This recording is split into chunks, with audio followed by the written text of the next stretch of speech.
most morality that we adhere to nowadays is borrowed from Judeo-Christian standards. Yeah. Whether you want to admit it or not. I'd say the vast, not even I would say it is. All of it is. I mean, when you break down anything that's truly ethical and moral, Right. like that truly hits at the heart of, well, and that's biblical, right? Right. God only does good stuff. Right. Well, take the Ten Commandments. Right. Sure. Is murder wrong? Most people would say yes. Yes. Is stealing wrong? Again, most people would say, it's Well, free me from a selfish. I don't want to die, so yeah. Murder's I don't wrong. want somebody to take my stuff. Right. Covetousness is wrong. Right. Adultery, we're getting a little looser on that. Right. But we acknowledge that it hurts people. Right. Right. Right. Now we get to America and we say, as we become more secular, I don't necessarily disagree with the Ten Commandments, but it shouldn't be in our courtroom. Right. Right.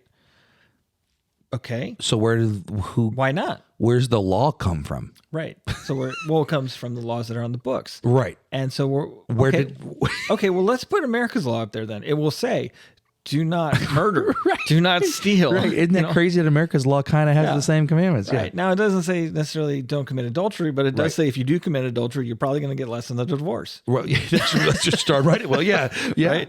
But here's the interesting thing about the commandments. The first 5 are all about God and our relationship with God. Yeah. The last 5 are about our relationship with each other. Right. Every issue of morality between each other Yeah. is all everything, whether you're secular or not, is all rooted in our relationship with God, right? Like God shows us in his word why we don't do these things to each other. Yeah, absolutely. So it's interesting too. I feel like people then, that's why they dismiss it, is because it has to do with God. 100%. And it suggests that God has to be involved. And secular moralists want to say, I don't need God to be good. Right. But they've never proven that they can. And you notice they're always the first ones to point out how bad God is. Like, oh, well, see, God, clearly he allows this evil. The world's bad. Right. But you just said... But that's if there is bad, then God is. That's what exactly right. Then God exists. They're quickly to say he's bad, but they're not quick to say he's good. Right. You say he's bad, but then this is the thing though, is you say he's bad based on whose standard too. Right. Right. On your standard or his standard. Right. And like if he is God, then his standard is the one that matters. Right. Right. But if he doesn't exist, then it doesn't matter what he did. Right. But we only focus on the things that are bad, and then we say that's what he did. Right. Or why didn't he?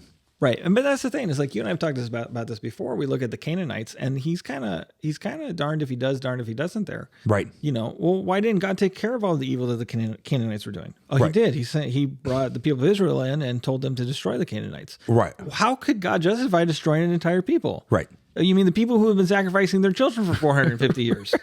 Right. And who also disobeyed the commands of God long ago. Right. And this is where people miss this is, okay, so what you just said right there, this is where a secularist is going to take this and be upset. Disobeying a deity is evil? It's a consequence. Okay. But is it evil?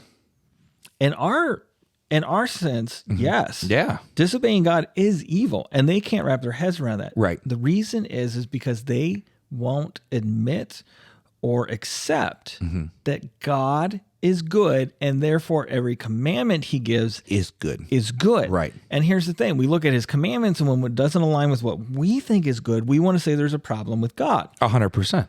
But the truth is there's a problem with us because we don't understand his commandment. Right. And we have to figure out, sometimes we have to fake it till we make it. Sure. And go with his commandments until we get it. And we have to trust. Revelation. We have to trust God. Right.